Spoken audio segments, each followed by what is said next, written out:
लोकसभा चुनाव के 5वें फेज में बिहार में 5 सीटों पर वोटिंग। सारण में रूडी के सामने लालू प्रसाद यादव की बेटी। जाने और जगहों पर किसके किसके बीच है महामुकाबला। पुराने दिग्गज नेताओं को टक्कर देने की फिराक में है नए उम्मीदवार। लोकसभा चुनाव 2024 का महासंग्राम जारी है। अब तक 4 चरणों का चुनाव संपन्न हो चुका है। कुल 379 लोकसभा सीटों के लिए मतदान हो चुका है। अब 5वें फेज में देश के 8 राज्यों की 39 लोकसभा सीटों पर 20 मई 2024 को वोटिंग होनी है। निर्वाचन आयोग के अनुसार इस फेज में 695 उम्मीदवार चुनावी मैदान में हैं। इस फेज में बिहार की 5 लोकसभा सीटों सारण, सीतामढ़ी, मधुबनी, मुजफ्फरपुर और हाजीपुर में चुनाव होना है। इन सीटों पर प्रमुख मुकाबला एनडीए और महागठबंधन के बीच है। चलिए आपको बताते हैं इन सीटों पर किन किन दिग्गज हस्तियों की किस्मत दांव पर लगी है। आपको जानकारी हो कि बिहार में 5वें फेज के लोकसभा चुनाव में जिन 5 लोकसभा सीटों पर मतदान होने जा रहा है, इनमें 4 सीटों पर दोनों गठबंधनों एनडीए और इंडिया गठबंधन के उम्मीदवार एक दूसरे के लिए नए हैं,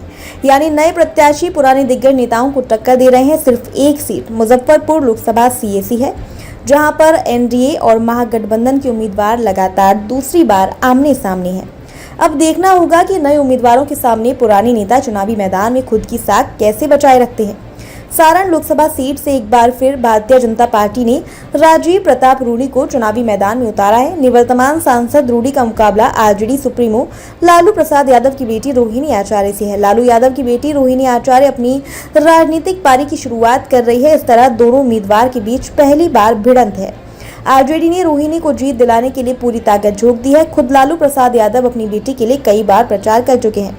राजीव प्रताप रूडी सारण से हैट्रिक लगाने को लेकर आश्वस्त है, लेकिन चुनाव 2019 में रूडी ने राजद के चंद्रिका राय और लोकसभा चुनाव 2024 में राजद की राबड़ी देवी को हराया था। लोकसभा चुनाव 2009 बीजेपी उम्मीदवार रूडी को राजद प्रमुख लालू प्रसाद ने हराया था। हाजीपुर लोकसभा सीट से इस बार पूर्व केंद्रीय मंत्री रामविलास पासवान के बेटे चिराग पासवान चुनावी मैदान में है। चिराग पासवान से पहली बार चुनाव लड़ रहे हैं। उनका मुकाबला राजद के पूर्व मंत्री शिवचंद्र राम खड़े से है। दोनों के बीच पहली बार टक्कर हो रही है। लोकसभा चुनाव 2019 में हाजीपुर से लोक जनशक्ति पार्टी के टिकट पर चिराग पासवान के चाचा पशुपति कुमार पारस चुनाव जीते थे। लोकसभा चुनाव 2014 में रामविलास पासवान यहां से जीते थे।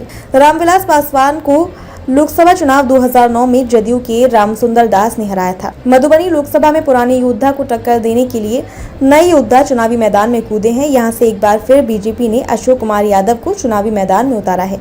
इंडिया गठबंधन में शामिल लालू प्रसाद यादव की पार्टी राष्ट्रीय जनता दल ने अपने दिग्गज नेता अली अशरफ फातमी पर भरोसा जताया है। इन दोनों नेताओं के बीच पहला मुकाबला है। अशोक यादव ने लोकसभा चुनाव 2019 में वीआईपी के प्रत्याशी को हराया था। लोकसभा चुनाव 2019 और 2014 में सीट पर भाजपा के हुकुमदेव नारायण यादव जीते थे। अशोक यादव के पिता हुकुमदेव हैं। मुजफ्फरपुर लोकसभा से इस बार उन्हीं 2 उम्मीदवारों के बीच मुख्य मुकाबला है, जिनके बीच 2019 में टक्कर हुई थी। बस अंतर यह है कि दोनों उम्मीदवारों की पार्टी इस बार बदल गई है। भाजपा के राजभूषण निषाद और कांग्रेस के अजय निषाद के बीच मुकाबला है। 2019 में अजय निषाद भाजपा के टिकट पर लड़े थे और वीआईपी के टिकट पर मैदान में उतरे राजभूषण निषाद को हराया था। 2014 में भी भाजपा के टिकट पर अजय निषाद जीते थे। लोकसभा चुनाव 2009 में मुजफ्फरपुर लोकसभा सीट से अजय निषाद के पिता जय नारायण निषाद ने जदयू के टिकट पर जीत दर्ज की थी। सीतामढ़ी लोकसभा से जदयू ने सुनील कुमार पिंटू का टिकट काटकर विधान परिषद के सभापति देवेश चंद्र ठाकुर पर भरोसा जताया है, तो वहीं राजद ने इस बार भी 2019 में चुनाव लड़ने वाले अर्जुन राय को ही चुनावी मैदान में उतारा है। देवेश चंद्र ठाकुर की जहां छवि साफ सुथरी है, वह विधान परिषद के सभापति भी हैं। वहीं अर्जुन राय लोकसभा चुनाव 2009 में जदयू के टिकट पर सीतामढ़ी से सांसद रह चुके हैं। दोनों ने प्रत्याशियों के इलाकों में छवि और पकड़ के अलावा यहां अयोध्या में राम मंदिर का निर्माण सबसे बड़ा मुद्दा है। जदयू के देवेश चंद्र ठाकुर पहली बार लोकसभा का चुनाव लड़ रहे हैं। इन दोनों के बीच ये पहली लड़ाई है।